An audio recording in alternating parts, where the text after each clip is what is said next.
This is a very special video. You know Adam Bayer's label Drumcode. They release a yearly various artist compilation, and this year's VA was just released a few days ago. We got one of the artists, LAAT, for an exclusive interview on this channel. He's gonna tell you about his tracks, how he signed with Drumcode, and some exclusive tips only for you. Let's check it out.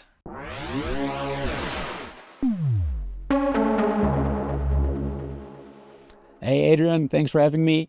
My name is LAAT. I'm a producer from the Netherlands, and currently I have a new single out. It's on the A-sides of Drumcode, and it's called The Age of Juno. Yes, and what a track that is, man. Nice to have you here. I'm very excited to ask you some questions about this, how you came up with the idea and everything. Maybe talk me through first a little bit about your whole process of making the track. I think a lot of people are very interested in that, like how you came up with the idea and what do you feel about the track in general. Yeah, no problem. Yeah, it was around Christmas last year, and I was watching a lot of documentaries on the Bonsai record label. And because that sound was really popping up, and I was just super interested in the history of that, and I grew up more on when there was the Dutch trance that was really big, but the Belgian trance was also like really different sound and had more of a techno angle. And I was just looking at all these videos of all these artists that one little record label produced, and I think that sound that they created was a lot of fun. So on YouTube there were also a lot of interviews with like Push and Johansson and Derrickson. Sorry, I mess up the name now. Yeah, but, so many great guys there. So they had all these like cool tracks, and I was just like super inspired by that. So I went to my local record store in Amsterdam and just went through all the boxes to find some more Bonsai stuff, and just really engulfing that sound at that time. And I think you can also kind of hear that back in the record. It's not similar, but it's kind of a tribute to that era, I would say.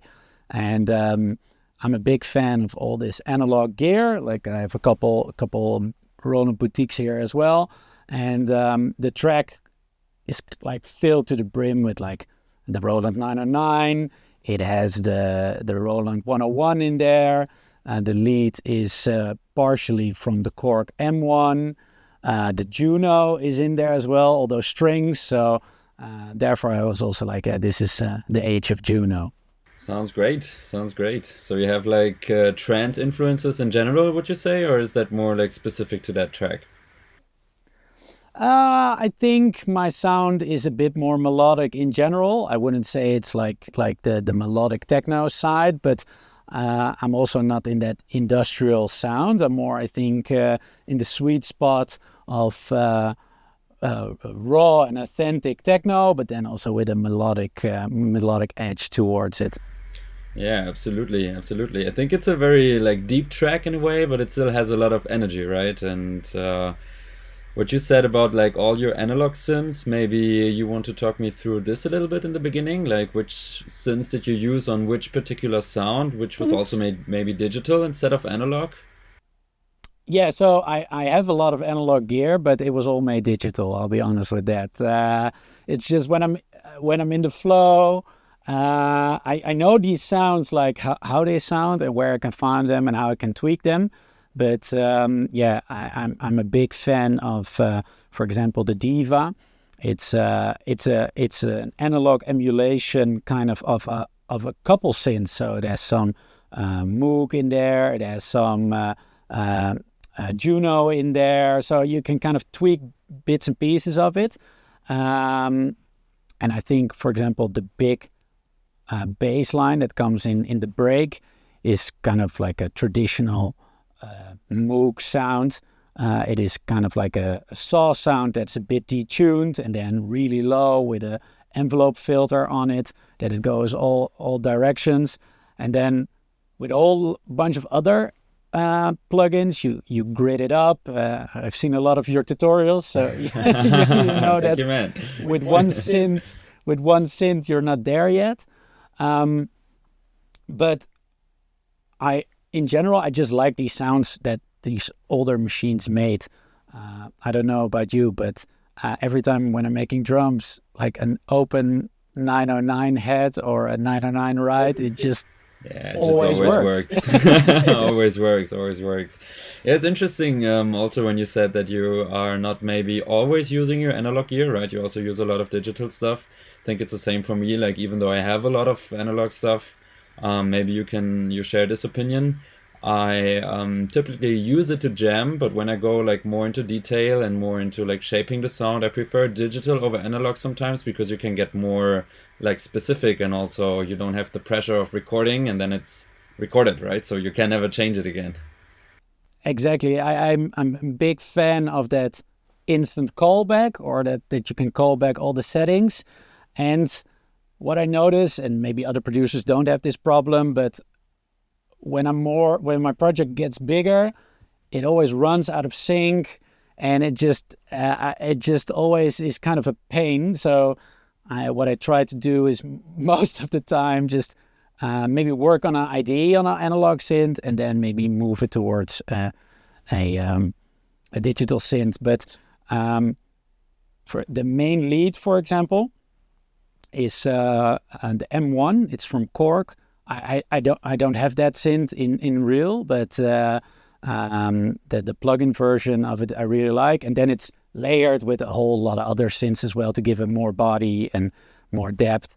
But the main sound is from the M1, and this is also what I saw in all these interviews on YouTube.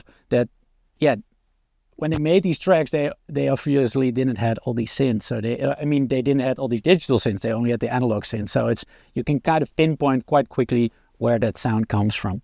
Yeah, that's true when you're referring to your trance references from Bonsai and all. So the sound that you're talking about is this kind of choir vocalish lead sound, right? Yeah, that's correct, indeed. And did you use any kind of choir sample or vocal sample in the layers, or is it like really only oscillators and maybe some Foreman filters or anything? No, so it's the choir is from the M1, but I've layered it with I think from Yui the Hive, and I think also from Diva, just the same melody, but maybe at different octaves, of course, but with more synth-based sounds to fill up the choir a bit more, because otherwise it can become quite thin, and you really want to have it cut through the mix. Yeah, absolutely. Maybe some transients in the beginning, right? Maybe some more sustain, somebody in the lower frequencies. Yeah, I think it's very cool also for everybody here who's watching the channel to see that first of all, you don't always have to use all the analog stuff. You can also do a lot with the emulations and digital synth. And then at the same time, you're doing all this layering stuff. But you said a good thing, like keeping it in the different octaves, right? Not stacking like the same thing on top of each other, so it just becomes muddy. But rather like having something that works on the lows, and then maybe something in the mids, something in the highs. It is different though, because sometimes, I have a throbbing bass line, arpeggiating bass line beneath it, and then I have this huge Moog sound that also sometimes pops in. So you have to watch out that everything has its place in the mix. But in the end, I think it really came together quite nicely, and it was one of the first records when I played it. Normally when you play a record, you're kind of looking for a reaction. Sometimes you're like, this is quite nice, but I also have a video of it, and I was playing before Reset Robot in Germany, and the crowd just instantly reacted when that choir lead came up, and you also see me in the video kind of like, whoa, I didn't expect this. Wow, this is quite a big feedback I got from the track. So I knew it would do well, but then after, when it gets signed, it kind of takes a life of its own. You never know how it will go. So did you have was it like a one session track, like everything going smoothly, or did you have also like several sessions working a little bit here, working a little bit there? I'll be honest, I primarily made this one not in the studio but on the couch, because around that time I just became a father. And I had a lot of night duties where I had to sit with the baby and wait in the night. So sometimes I just had to kill time. So I was just sitting on the couch making the track piece by piece. And then in the end, it came together quite nicely. Very nice. I think that's good to hear for everybody, that you don't have to be like in the studio all the time with all the big headphones and everything, or speakers. But you can also just sit on the couch and like let your creativity flow, right? And see where you go from there. Yeah, that's very cool. Maybe if you want, talk me a little bit through like the whole demo and signing process. I think that's also something that could be very interesting for everybody here. Like what was your experience like here?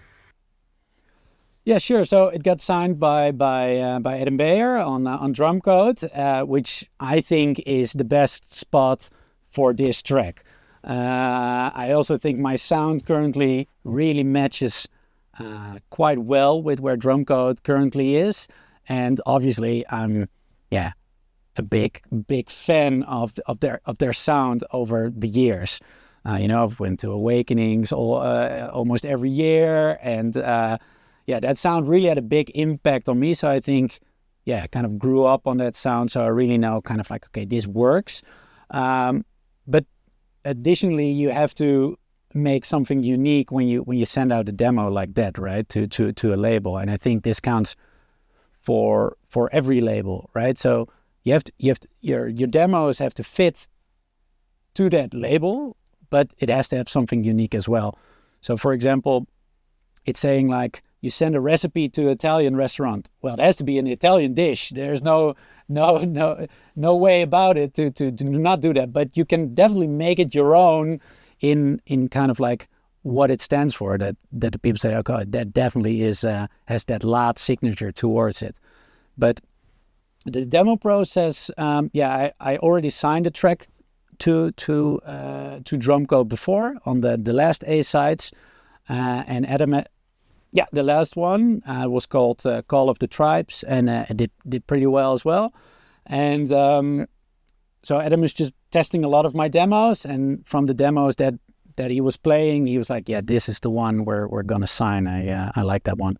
So and then it got played on Awakenings, it got played on Tomorrowland, it got played on Monogross, Ultra, Mysteryland. So, and this got broadcasted quite a lot, so I could see all these videos, and I was like, okay, this one is actually doing really well. And I'm not playing at those festivals, so it's really cool to see like that my sound transcends these places, and these people have a great time listening to my music. Absolutely, that's so cool to hear. Yeah, I think it's always the best feedback to like play the tracks yourself, but also see other DJs playing it, right? And then just this kind of appreciation that you get from all the DJs that are playing it and that are putting it in their sets. I think that's always very cool. Yeah, man, do you have anything else that you want to share with the community here? So first of all, congratulations to your release, of course. We're all very happy for you, and please check the track out, guys. We link it in the description. Do you have any words for our community? I could maybe have some things that I've put on the master that I think a lot of people will like. So this one plugin I recently bought. It's called TBT Track Organizer, and it's a Max for Live device. It's only $15, but it's in all my projects now. So it is, you can put in these rules where you can say like, okay, if my track has the word bass in there, it needs to be blue. If my track name has the word perk in there, it has to be red, or hi-hat, it needs to be red. And then you can also say the order in which you want to have that. So sometimes you work with somebody and the project just becomes so big that if you look back on it in 3 weeks, you kind of lose track or where everything stands. But if you put this one on there, it just colors everything correctly and sorts it correctly. So you can quite quickly see like, oh, this is all the drums, this is all the synths, this is the pads, this is the vocals. And it is I used it once, and it never has been off my master channel ever since. Other thing I've been playing around with quite a lot is from Sonarworks. It's a reference plugin, and I bought it kind of on a whim on eBay from somebody, and it's a little microphone and software, and it kind of like calibrates your room to make a flat image, kind of to make your mixes a bit more accurate. And in the beginning, I thought this may be a little bit of snake oil, like I didn't trust it that much. But then when I switched it on, I was like, whoa, this really works really well. Have you tried it in your studio? Absolutely, I'm using it here as well, and it's really making a difference. Like, of course, you still have to do some acoustic stuff. Like if you have too much reverb in your room or anything, it maybe won't work that well. But I think it's amazing also for headphones, how it changes and flattens out the curve. So thumbs up from me as well. It's a very good tool. Yeah, no, I can really recommend that one. That one, when I used it, especially my low end, became so much more accurate when I started using that. And another one I've been using, it's not a big secret or anything, but Soothe 2 from Weltsound, I think it's called. It's kind of like, it takes away these like harsh resonances, which you can also do with a dip EQ or something. But I just use it quite subtly on things, and it just when you can kind of delta to hear kind of like what it takes away, and especially on like a 909 head or an open eye head, they can sometimes have these harsh frequencies, and it just dips out these little peaks out there, and my mix is just a lot clearer, and it really translates well on bigger sound systems. So yeah, I'm super happy with that. And it works in some kind of like AI way, so it detects the peaks themselves, or do you have to find them all by yourself? No. You can kind of give a range where you want it to be active, and it's kind of like a de-esser, but really accurate. And I use it. I also use it on my master quite subtly, and I think it's not a cheap plugin. So Black Friday or Christmas, keep an eye out for that one. But yeah, I'm very much liking that one. So those three are actually always on all my masters. So that's all the secret tips here from you. Thank you very much for sharing that. Yeah, great. It was very great to have you here, man. Absolutely a pleasure. And once again, congratulations for this big record and for the signing. Thank you. Yes, I think everybody here in the community will love this. And if you have any questions to Robert, just comment in the comments, and maybe I can get him to send me 1 or 2 answers to this. Let's see. Perfect. I'll leave some comments in the answer, and it can be about production stuff. It can be about how to send demo stuff. Just let me know, and otherwise just shoot me a DM on Instagram or something, and I'll react to that. Okay. Thank you, Robert. It was a pleasure to have you, and yes, all the best for the future, and thank you for being here. Thanks, Adrian. Talk soon.